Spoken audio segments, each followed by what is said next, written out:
Assalamualaikum warahmatullahi wabarakatuh. Salam rahayu para pemirsa channel YouTube Kisah Para Leluhur Nusantara.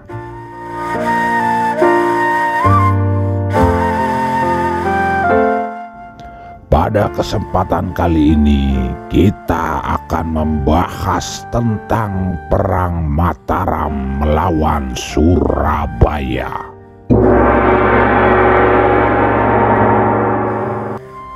Ya, Perang Mataram dengan Surabaya. Kerajaan Surabaya sulit untuk ditaklukkan. Kerajaan Surabaya tidak sekedar pernah ada. Kerajaan dagang ini juga menyimpan cerita. Sayang, minim sekali catatan sejarahnya.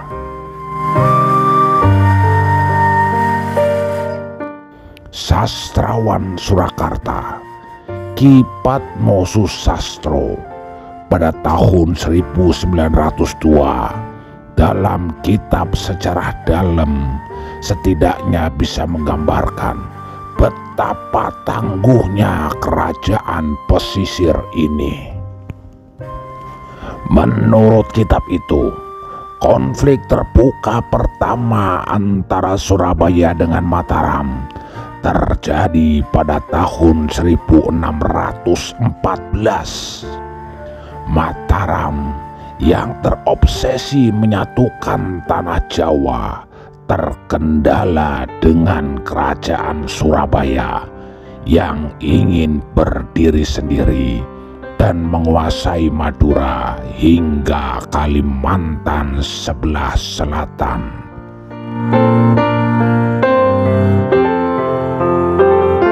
Tercatat pada tahun 1614, Mataram pernah melakukan pendekatan militer dengan mengepung wilayah batas kerajaan Surabaya di Sukadana, Kalimantan. Pada tahun 1622, serangan Mataram ini dipimpin Batalion Adipati Kendal Baureksom dengan kekuatan 70 kapal dan 2.000 prajurit. Mataram juga menabuh serangan ekonomi demi menaklukkan Surabaya yang dikenal sebagai kerajaan pelabuhan.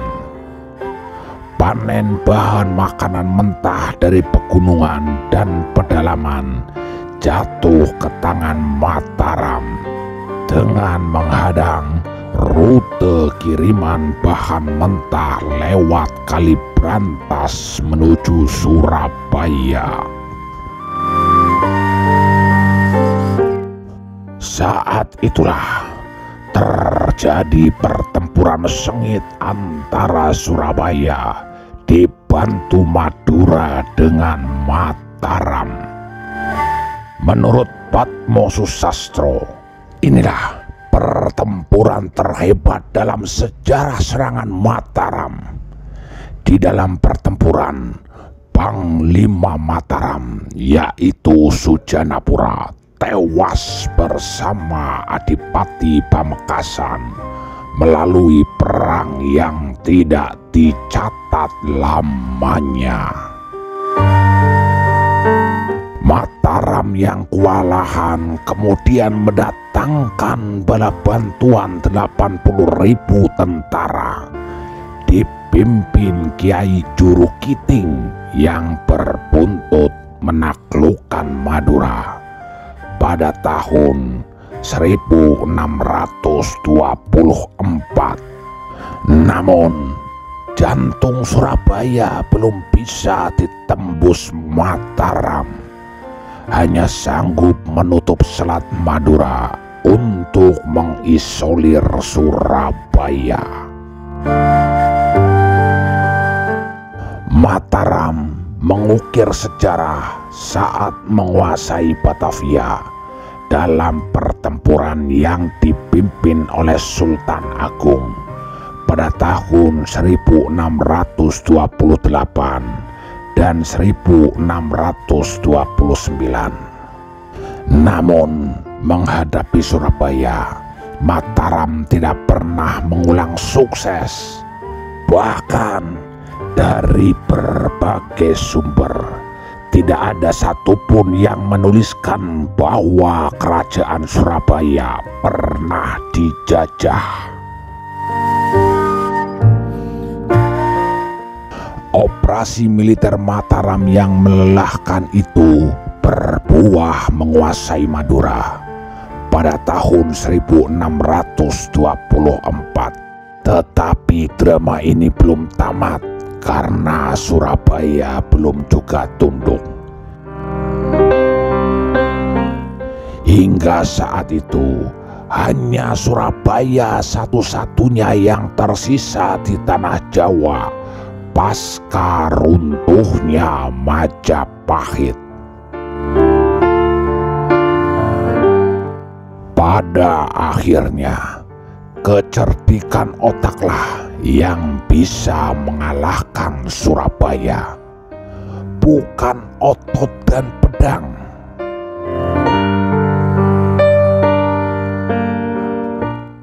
Winongan hanyalah sebuah kota kecamatan di wilayah Kabupaten Pasuruan, Jawa Timur, yang letaknya berada di sebelah tenggara Surabaya.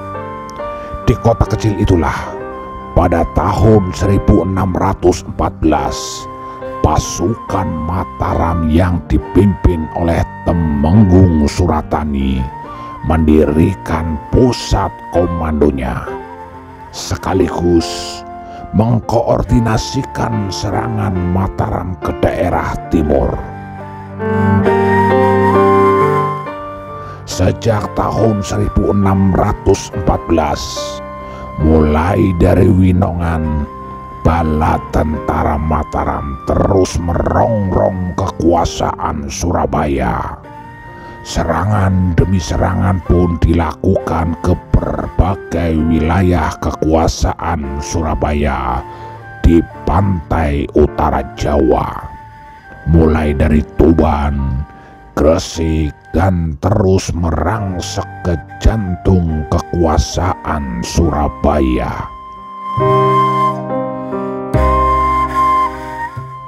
Ada dua kerajaan yang menjadi musuh utama Mataram, yaitu Surabaya di timur dan Banten di barat.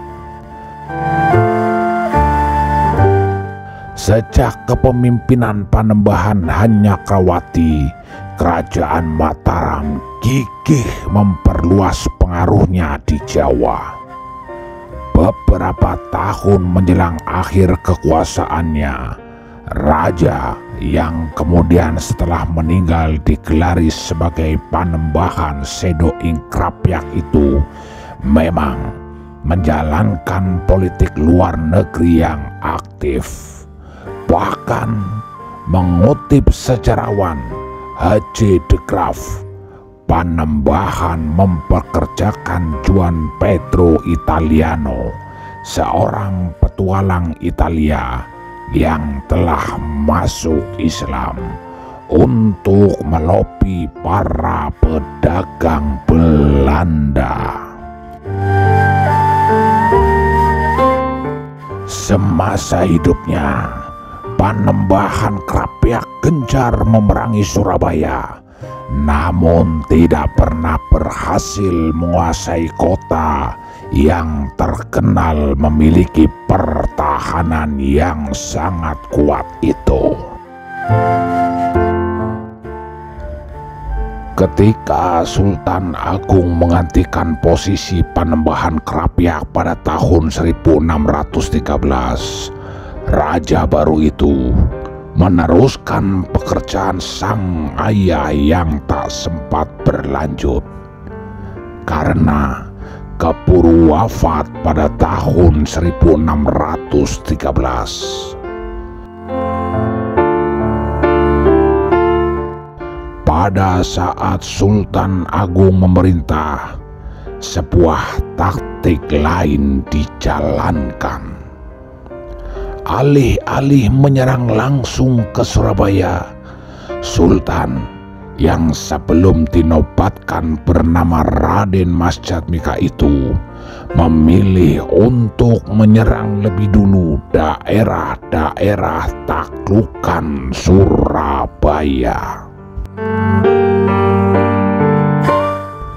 Beberapa bulan setelah penobatan, Sultan Agung langsung memberikan titah kepada Tumenggung Suratani yang disertai ribuan bala tentara Mataram untuk segera berangkat menyerang daerah timur. Sultan Agung memberikan perintah dengan ancaman bunuh siapapun yang mundur dari gelanggang pertempuran.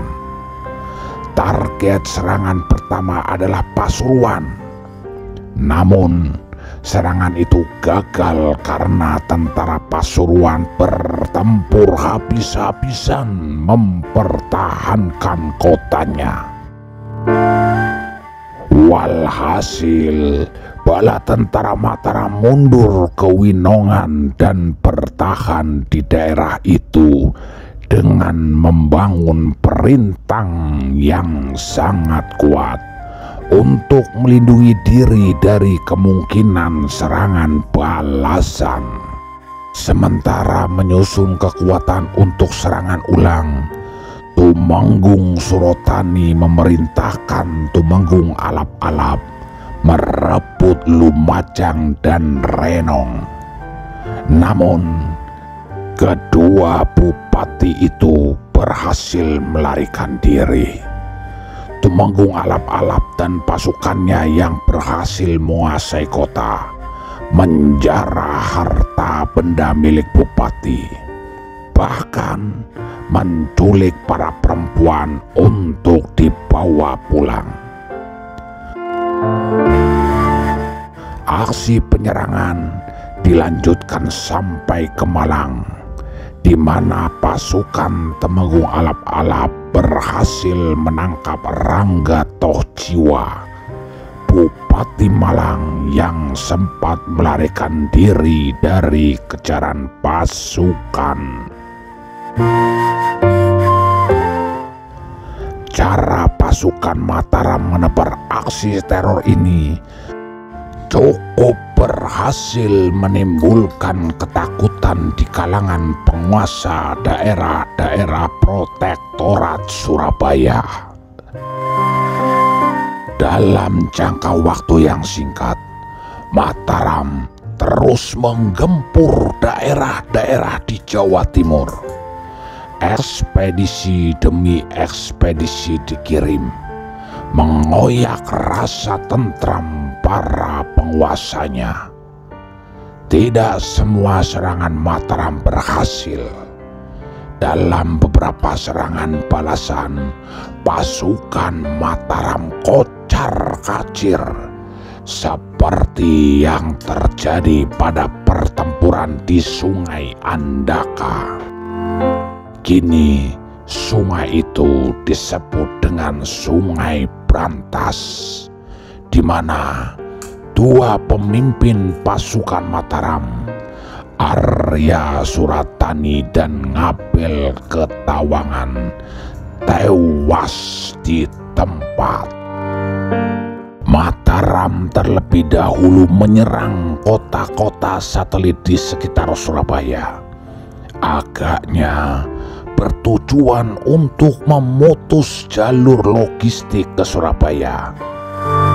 Sebagai kota pelabuhan, Surabaya menggantungkan dirinya kepada daerah-daerah pedalaman untuk suplai berbagai kebutuhan sehari-hari.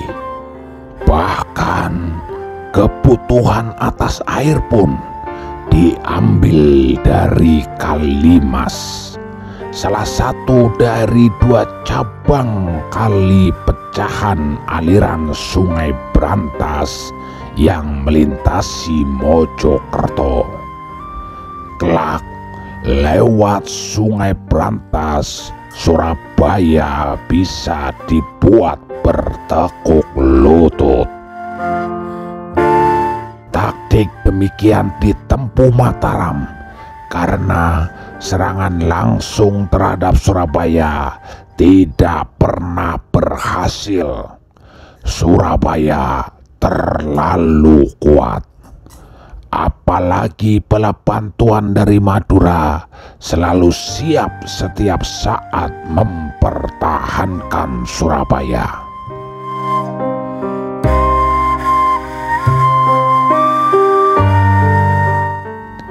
Selama bertahun-tahun semenjak naik tahta, Sultan Agung terus melancarkan penyerbuan ke Surabaya. Seringkali menemui kegagalan, tapi dia tidak pernah jera untuk melakukan serangan.